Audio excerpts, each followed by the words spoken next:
Veni, Vini, Amari. We came, we saw, we loved. Welcome to the Partnership Vision Podcast, where we discuss how to have a relationship full of unity, trust, fun, and fulfillment. We'll be sharing the rewards of preparing yourself for your best partner and being your best for them. I like everything about you. Everything about you.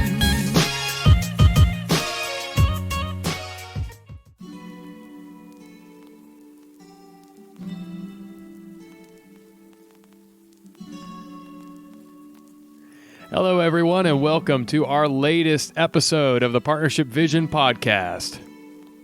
Mind over matter. So our definition of mind over matter in this case is we're really talking about the capacity that we have as human beings to handle events and challenges and things that come at us and, even physical challenges with the capacity, the power of the mind and of our willpower, that we're able to deal with things that can seem impossible, and we're still able to take those things on. And a lot of issues where the real challenge is it's a battle of the mind. Even when it comes to like physical challenges are a great example of this. For extreme athletes, it's not a question of is it physically possible, it's a question of can they get their mind in the right space to be able to do that seemingly impossible thing. And so we're tackling today what we have learned about mindset. Our previous series was about the heart and issues of the heart, and we thought it was only fitting to go on into the flip side of dealing with our minds and the impact and the role that it plays and how we're able to live our best life. Mindset can be everything. It predetermines how a situation or activity will go, actually. It isn't dependent on how you're feeling. It's actually a choice. And that's probably one of the biggest, I think, lies that we tend to believe is that this is just what else am I going to think about it? What else am I supposed to think? We tend to believe that situations control our reaction, and they control how we're going to think about everything. And the reality is we do get to choose our thoughts. We can actually take control of our own minds, and it's vital that we do so in many situations. Sometimes our very survival depends on being able to get outside of a panicked response, for example, and actually being able to think our way through the situation to the right, goal, what we're looking for. Because you really have to put your confidence in your decision, and then not only put your confidence in it, but you also have to believe for the desired outcome.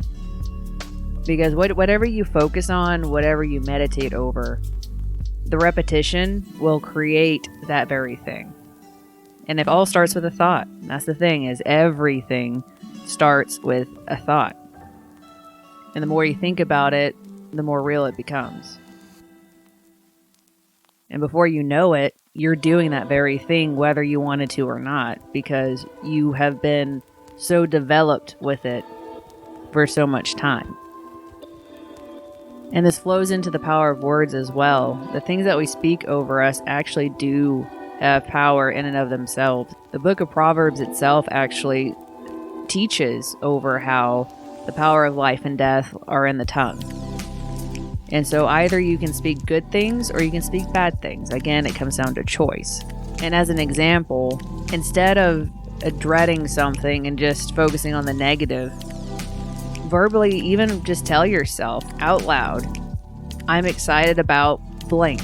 Okay, just enter your situation or event there. I'm excited about, and hype yourself up even when you're not feeling it. That's another thing too, is you don't have to be feeling it to then feel it. Which we can definitely give even this current recording as an example. We started out on it very tired because, it's just been a full day and it was a short night, just to put it that way. And just it's the afternoon for us, and afternoon is a more difficult time for us to marshal our energy and go forward and basically to finish the day. we're actually over half of our day because of the time that we get up every morning. But we are making each other laugh. We're staying focused on what we're doing on this subject, and it is mind over matter for us and just doing this podcast right now. And we're using our words because words are really thought put to action and thought given flesh, verbalized, and the power of words is that they reinforce your thoughts and they give more and more of a sense of confidence, because the reality is we are being brainwashed by whatever is repetitively coming out of our own mouths and whatever is in the environment around us.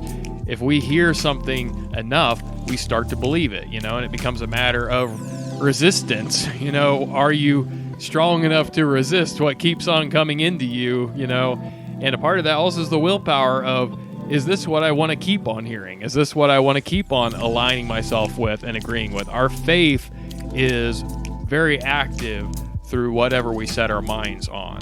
And that's either for our betterment or for evil against us. So when you say I'm excited about blank, say it like you mean it.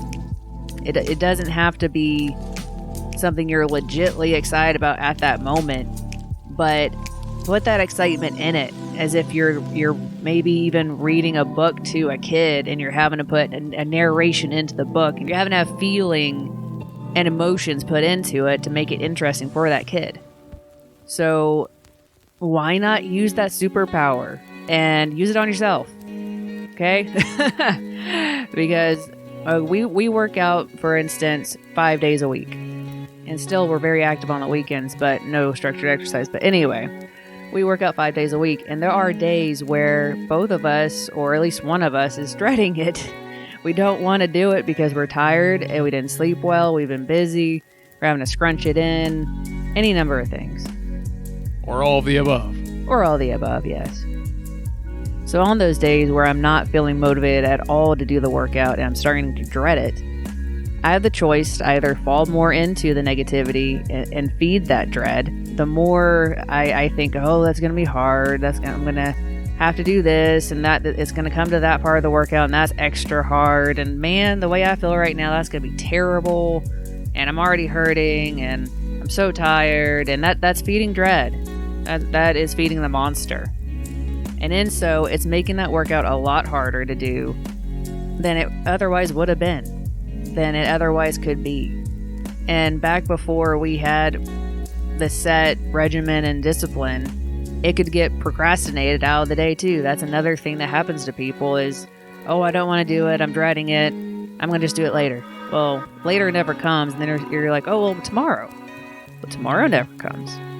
So you have to put your foot down and speak words of life over yourself and get yourself hyped up. But there's nothing wrong with that. You're not lying to yourself because you want what that's going to give you. You just don't want to do the action.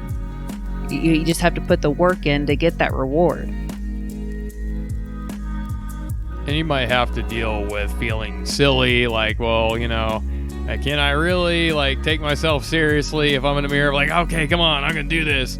Well, even if you can't, what's so wrong with laughing at yourself? What's so wrong with just kind of having fun with it? You don't have to take it seriously per se, but get past the discomfort of feeling silly and feeling like you're being goofy or childish or something, or like you need to just seem adult and seem mature to yourself or to others. Let that go.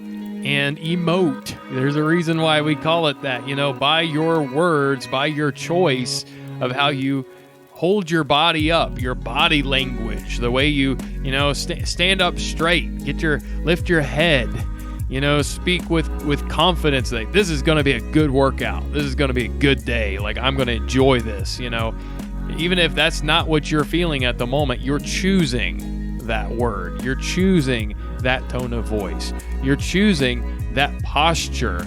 It's a posture of the mind and it's a posture of the body, and it will lead your emotions. As you hear it and gain confidence and begin to believe the stuff that you're saying and that you're doing, it will start to reflect in your attitude. It will start to reflect in how you're feeling in the whole situation.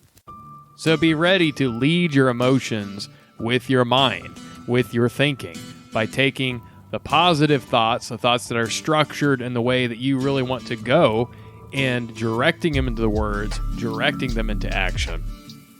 And going back to the whole workout scenario, what I'll do, and what I've actually, it's just been recently that I started doing this, but I'll say, I'm excited about this workout. I'm excited about the gains that this will add up to. And then I'll even start jumping around just kind of maniacally. It's true. I've seen her do this. And it works. It really does. I feel like you said, don't allow yourself to feel silly and goofy and childish, because I had to fight that. Like, that's been a major issue for me to get through. This is the reaping of sowing actions to get past any kind of vainness and pridefulness of feeling like I'm being goofy.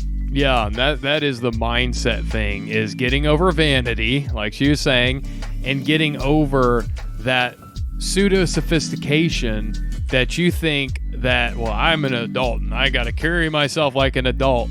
And you look down on childlikeness and you call it childishness. But the reality is, being childish is being immature, but being childlike is actually embracing the humility and the wisdom of children, the things that were good about you before society stamped them out, before your insecurities made you feel like you had to act like everybody else around you, and you had to try to appear mature, and you had to try to act your age or act like you were just one of the adults. Whatever drove you, insecurities and caring about what other people thought, you have to relinquish that stuff and choose a different mindset. Like, I don't care if it makes me look silly. I want the results. I want the effect. And I want to feel happy about these things that I'm doing. I want to feel excited. So I will act like it. I don't care if anybody else thinks that it's silly, or if I've been programmed to be that detractor of myself, in my own thinking, telling myself, well, that's silly, I can't act like that. Don't be your own worst critic, Shut that down. Shut down that inner critic and be childlike and have fun. And keeping that childlikeness also, adding that into discipline, self-control, and choosing your mindset wisely and promptly, it can really pull things out of the fire. And instead of getting burned and smelling like smoke, you're just going to come out bigger and brighter. You then can conquer that and the rest of the day. Just keep moving forward and don't allow yourself to dread. Pump yourself up and don't look back. And once that workout's done, I'm feeling 10 times better. I've gotten the muscle activation and all the different hormones and whatnot, and all the endorphins pumping, and I'm more energized, and I'm ready for the rest of the day. It's just the whole thing of getting started. Once you get started, it's not that hard. It's just the mindset that makes getting started that much more difficult. That's definitely one of our pro tips, is we have experimented with this and observed it so many different times in so many different arenas and areas around things that we have dreaded or procrastinated or whatever, and especially under situations of duress and of deprivation. We're exhausted, so there's other things involved, there's other things that we want to do, and we have found that every time nothing is ever as hard as it seemed at the beginning of it. When you're feeling that this is going to be so difficult, this is going to be so hard, and that's what you're telling yourself and that's what you're thinking.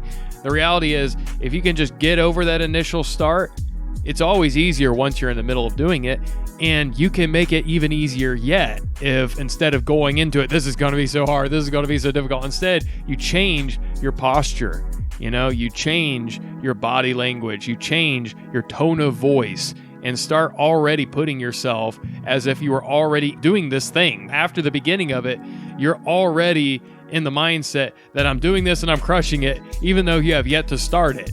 And when you take that kind of mentality, that kind of energy at it at the beginning, you're going to notice that it's actually easier, period, to do the things you've been meaning to do. Not only is it, just well, that wasn't as bad as I expected. It goes to man, that was nothing, and it's all the mindset. It's all mind over matter. Like, what else you got?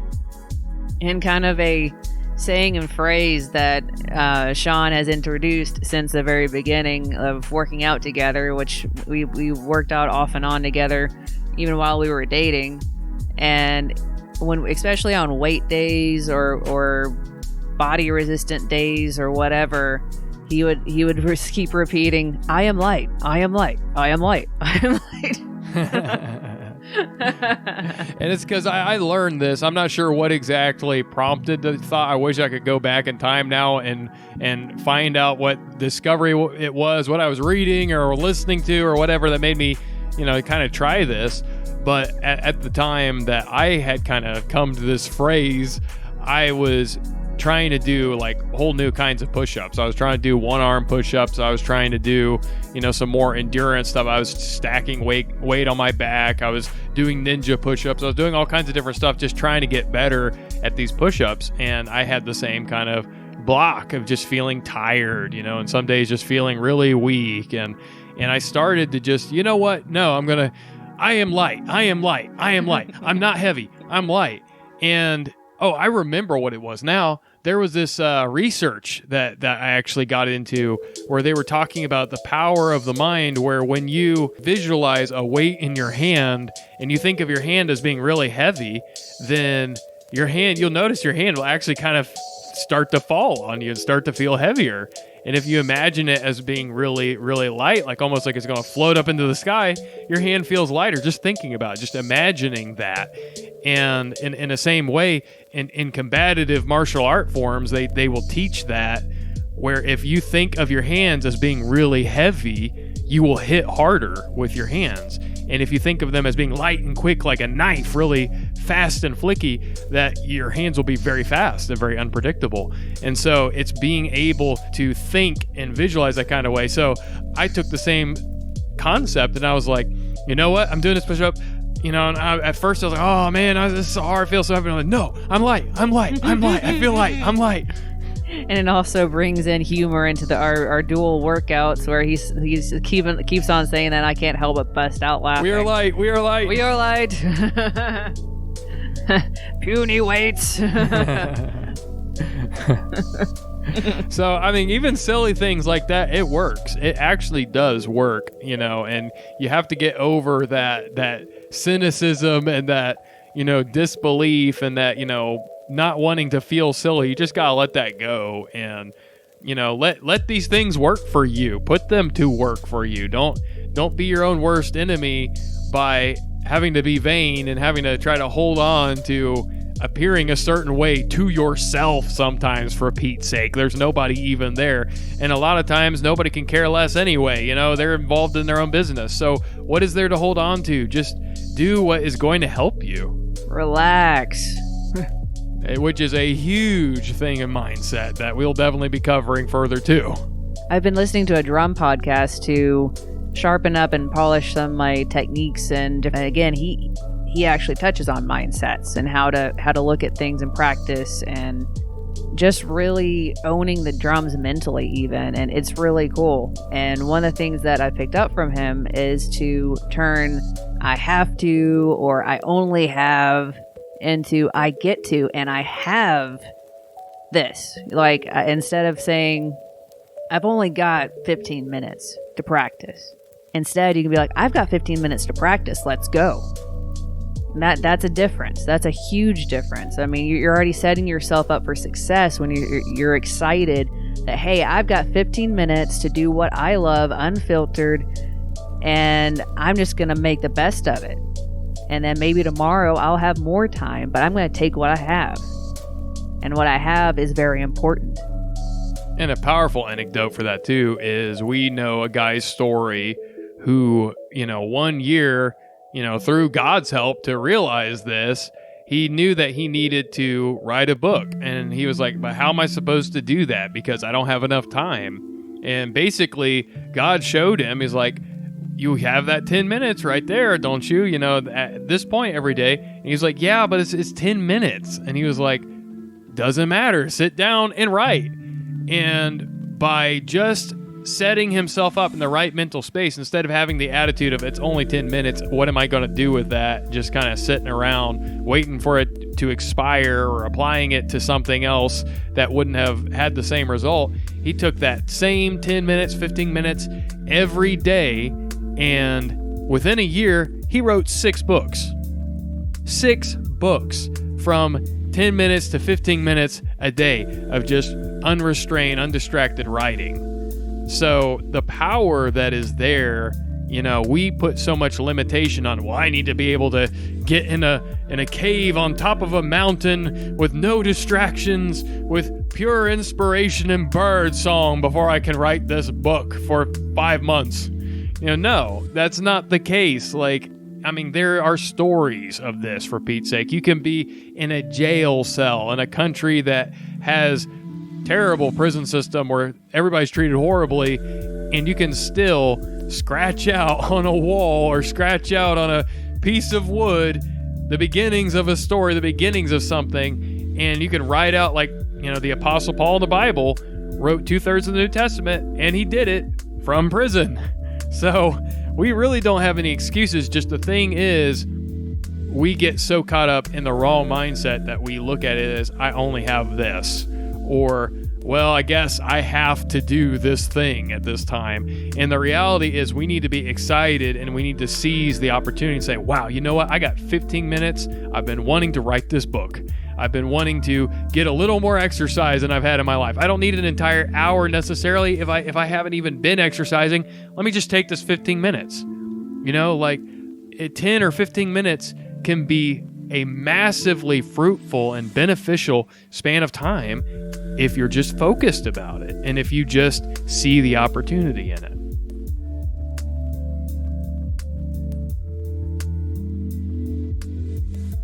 And as he was saying, for other things where applicable, ask yourself, do I really have to?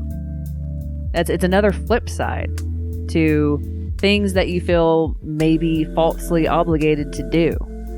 But either way, you feel obligated, like I have to do this, there's no other way.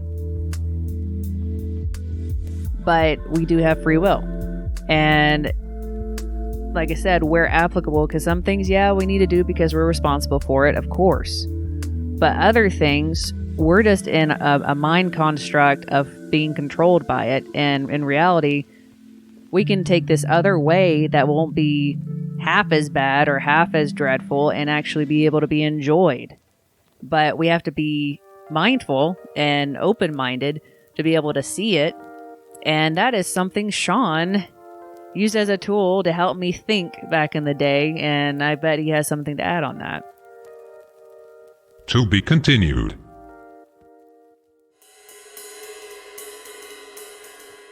Thank you for joining us where the heart is heard. Partnership Vision Ministries. Stay driven by love. So you can wreck all the fear. You can check us out on Instagram at Partnership Vision Ministries. Or on Facebook on Partnership Vision Ministries page. And even Twitter at PVisionM. Y'all come back now, you hear?